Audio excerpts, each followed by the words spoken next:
Studios. It's Coffee Kevin. Well, hi. Thank you thank you, Patricia. And we have a coffee maker that, on first glance, I made an assumption that, oh, just another French press. I mean, not just another French press, but, just another French press. So it's called Simply Press.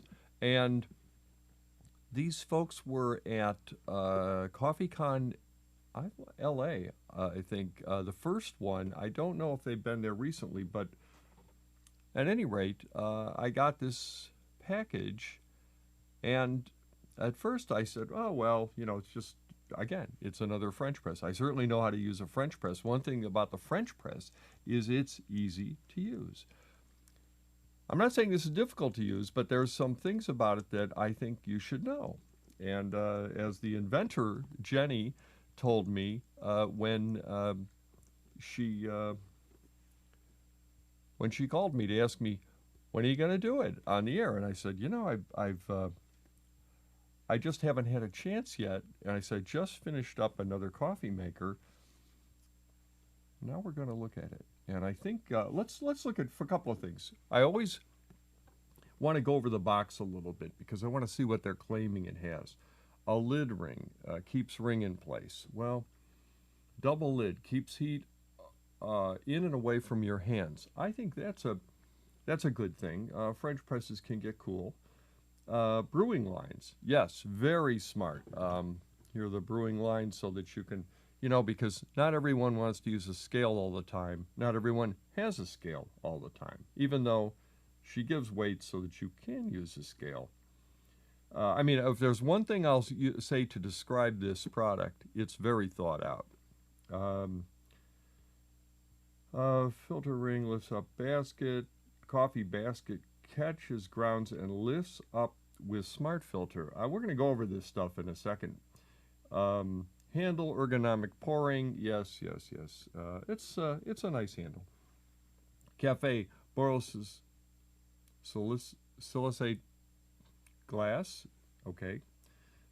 It's one of those words I can say fast, but when I start reading it slow, two-part micro-etched filter makes a richer, smoother brew. Let's really go over that. And silicone base for better stability. Yeah, that's great. I've knocked a French press over at least once in my life. So, very nice box. Tells me nothing about how to make coffee with it, but it does tell me its features very nicely. Now, it repeats that in here, but it also has some good instructions and the recipes, which I really applaud. I really applaud you, Jenny, for giving the recipes. Recipes are so critical. Every other product in the world, a Duncan Hines cake box comes with a recipe.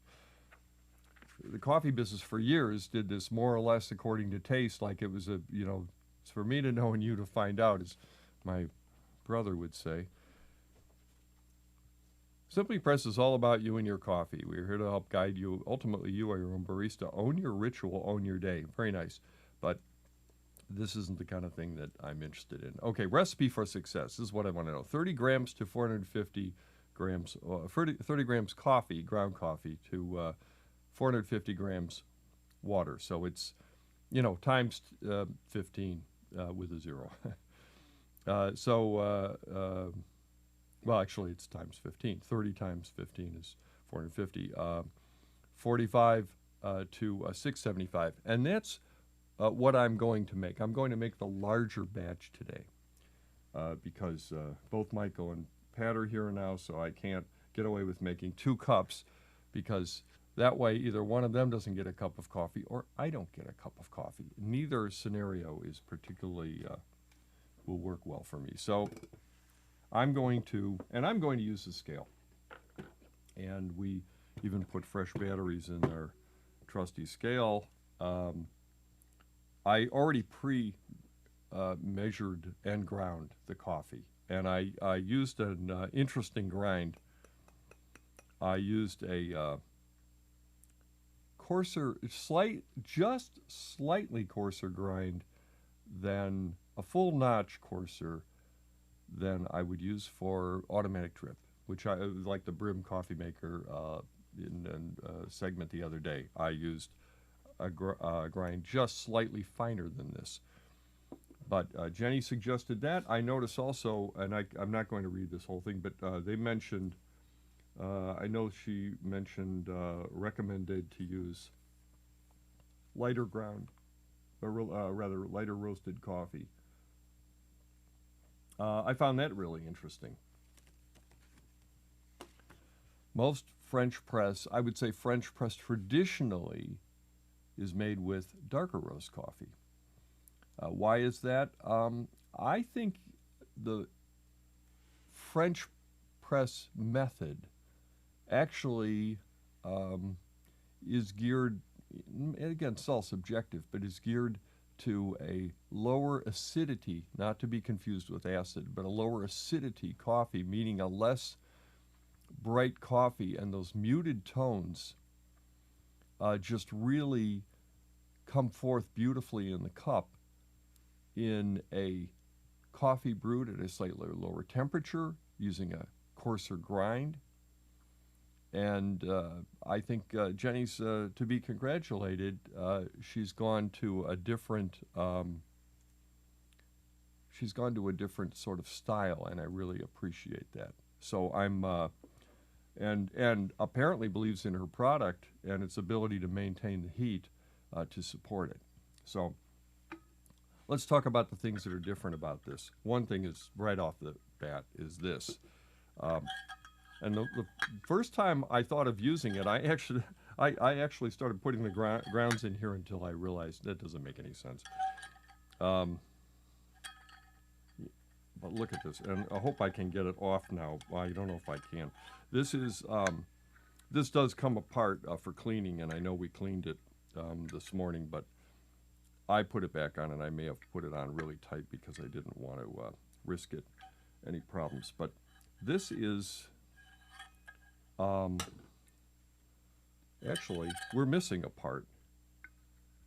Michael, can you go upstairs and get the part that screws on here? I think that's what happened.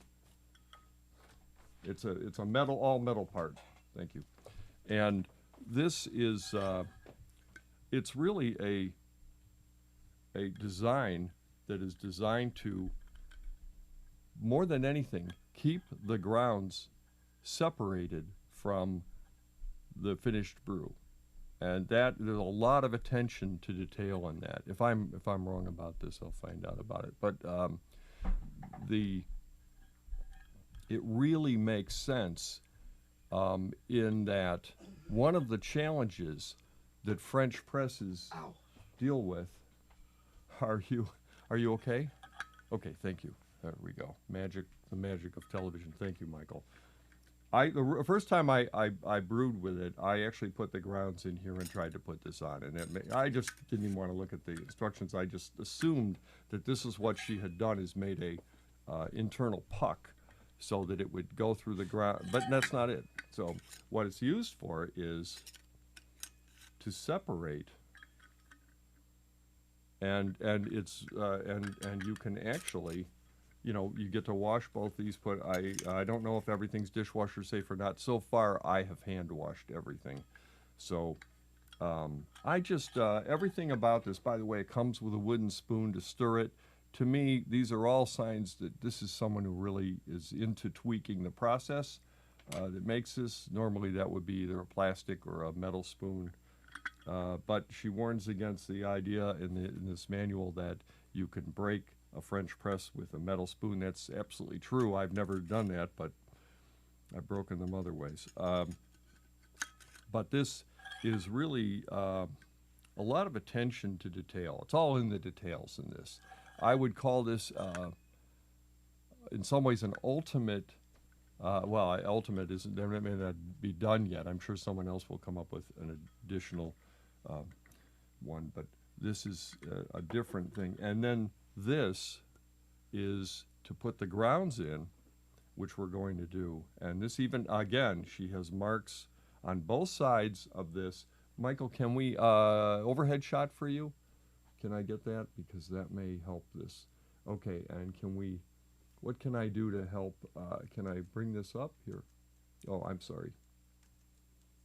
Yeah, so that we can, there you can see inside. There we go. And then it's maximum or minimum. Well, I'm going to hit the maximum on this, and so that we can make our requisite 4 cups of coffee. All right, and then let me, thank you. And then, so we're going to fill this, ever so slightly coarser ground coffee in here. And I've 45 grams. And then I'm just going to shake it down, never tamp.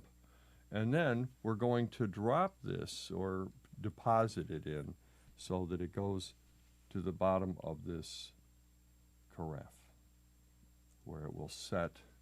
And then I will zero out the scale, and then I will fill it with water. And let's see where our water is right now. I have a thermometer. By the way, I'm using one of my favorite Tweakers kettles, and that is, let me just check on the temperature. Temperature's a little low right now. I'm going to get the temperature up in the range. It's around 185. It'll come up fast because I just moments before I brought it to end temp. But this is one of those old-fashioned electric kettles that does not have either a keep warm feature or a temperature set. It just goes to boiling. So what I'm going to do is bring it up to about 203, and then I'm going to just shut it off.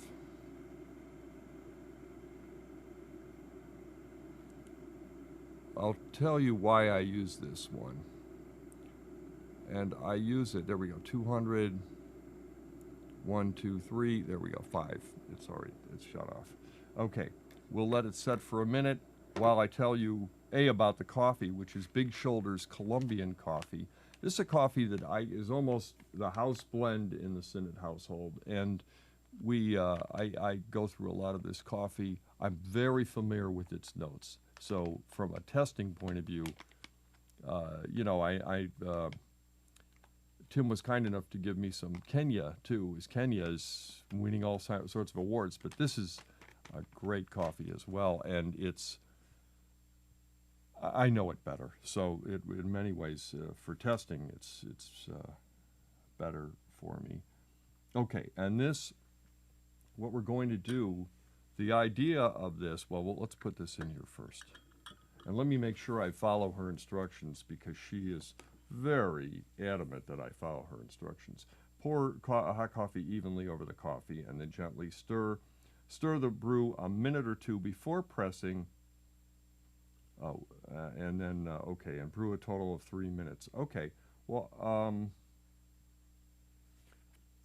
I saw her do this in a video, and she just gave it a quick stir. But I'm going to give it a little longer stir.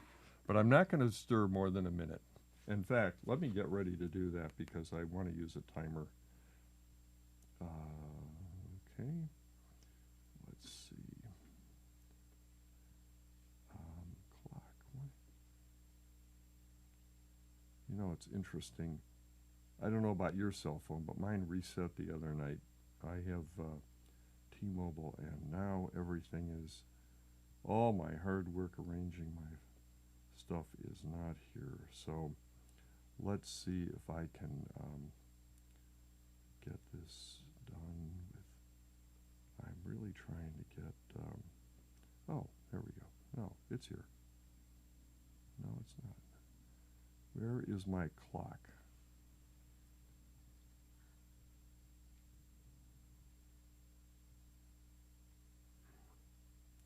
Well, let's see if I can get my,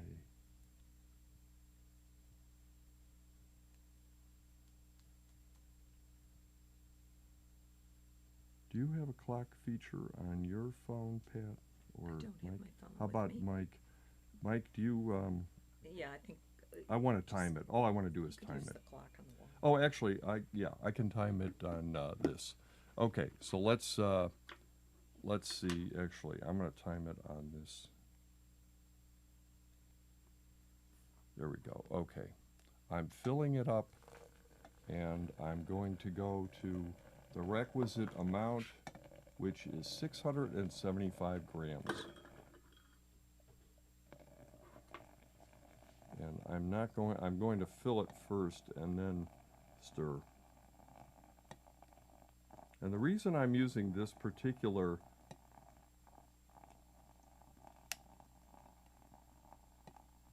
kettle is because it does not have a gooseneck.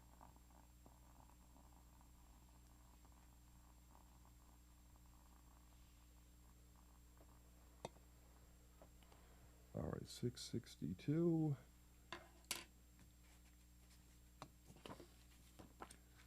675. There we go. Okay, there we are. Pardon me, I hit the mic.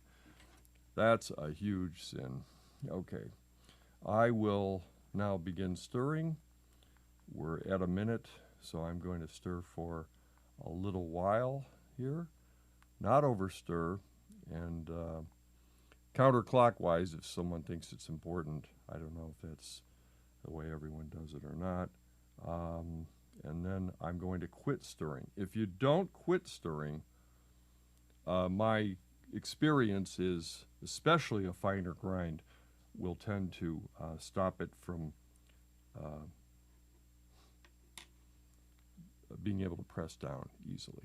In fact, the biggest reason to use a coarse grind is just for that very reason. Now I'm pulling this out of here, and from now on I'm going to do everything without a scale. I don't need to measure the weight again. The goal is we're going to put this in here in a minute, and we can put it in right now because it will help keep the temperature losses. Let me show you what the temperature is at right now.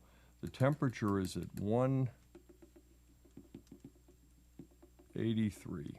So just so you know, it's still some loss, probably because of the way I did it, but that's okay. I'm okay with that.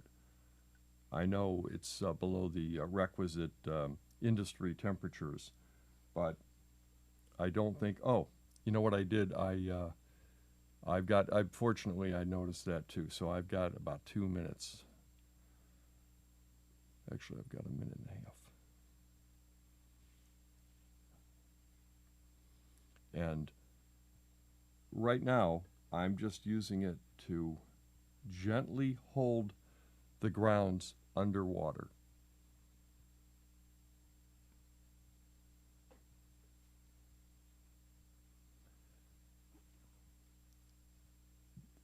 The thing that you're going to want to play with, having now made coffee several times with this, this is not a review yet, by the way. This is just, I would call it introductory. I actually wanted to see you let you see me use this before my full test period, because, you know, I may change the process a little bit myself, at least for me, give you some additional insights. But this is as close to an unboxing video as I do. Okay, and then we're coming up on, here we go, about 10 more seconds. And then I'm going to start gently. I almost let the weight do as much of the pressing as I can. It's something, by the way, I learned from Alan Adler of AeroPress, which I think this has some AeroPress qualities to it. I think this is a post-AeroPress French press. How's that? Because it does have, first of all, it does a great job because of the rubber gaskets. It does a great job of making the grounds go down. But that space between the grounds, that chamber that separates it, really seems to make a big difference. In my test so far. And then I'm going to push it as far as I can, but very gently.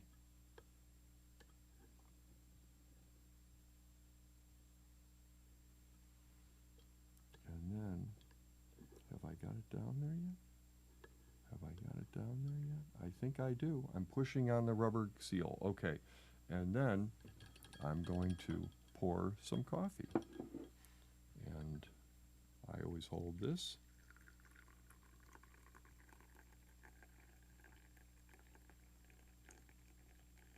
One.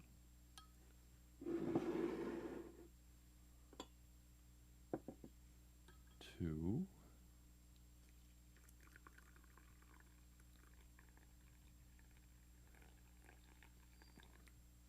And now everyone knows this game. No, I've actually got it all the way down there. That's one thing that I found a little difficult at first, is to know when I'd reach the bottom. Yes, but I did. And then I'm going to get 3. Now these are fairly large cups. These are a little larger than my other cups. And I'll take the 3rd cup because, and these are for Michael and Pat. Let me try this. Well, the fragrance is there. I'm not going to use the thermometer again because it's got a lot of grounds and I don't want it. That's part of what I'm trying to show.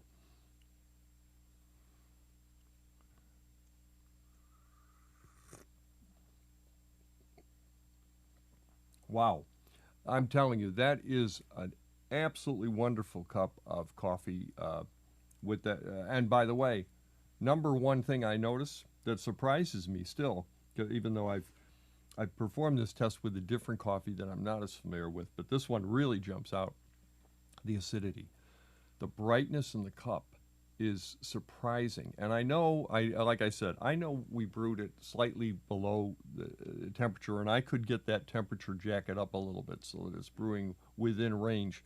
But I'm telling you, this is a superb cup of coffee that you will, and by the way, it's not, considering that we're using a slightly coarser grind and a shorter contact time, it shows you the difference that the stirring makes, which goes back to the turbulence theory of coffee, and that is in brewing coffee. If you agitate it, it will be stronger. It will facilitate extraction. An everyday example of this is espresso.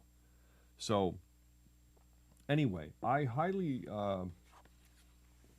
recommend paying attention to this machine. In 30 days, I'll let you know whether I would actually buy one. But it's preliminary reports are very good.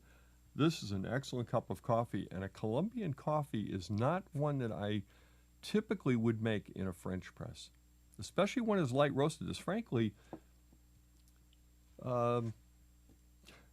Big Shoulders is at the leading edge of brightness on their. Oh, can you get a shot of that, Mike? Am I in the shot of the bag? Thank you. I just wanted to show it for a second. This is a pretty light roasted and bright coffee. Now, I mean, it's not sushi. I mean, it's fully roasted, but it is a lighter I would call it third wave style roast.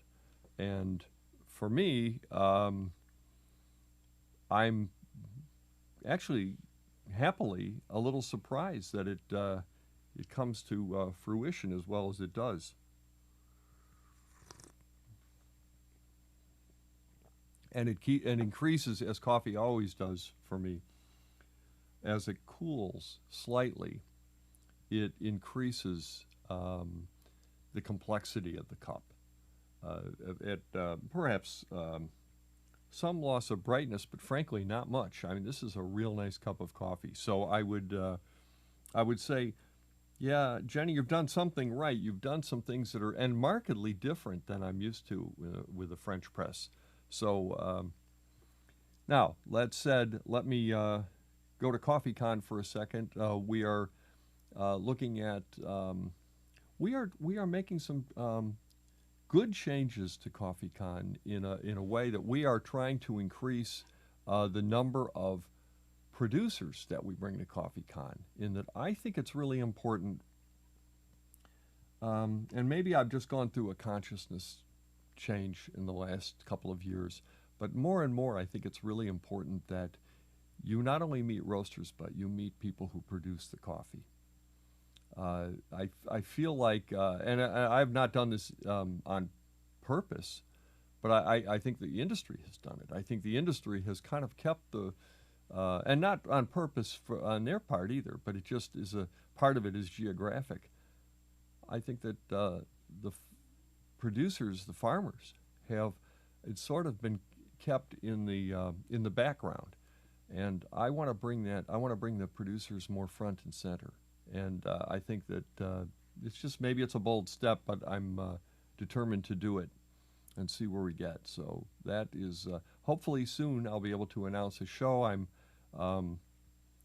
hope to make an announcement very soon about some sponsorship, and we'll see where that happens. But keep on plugging for us and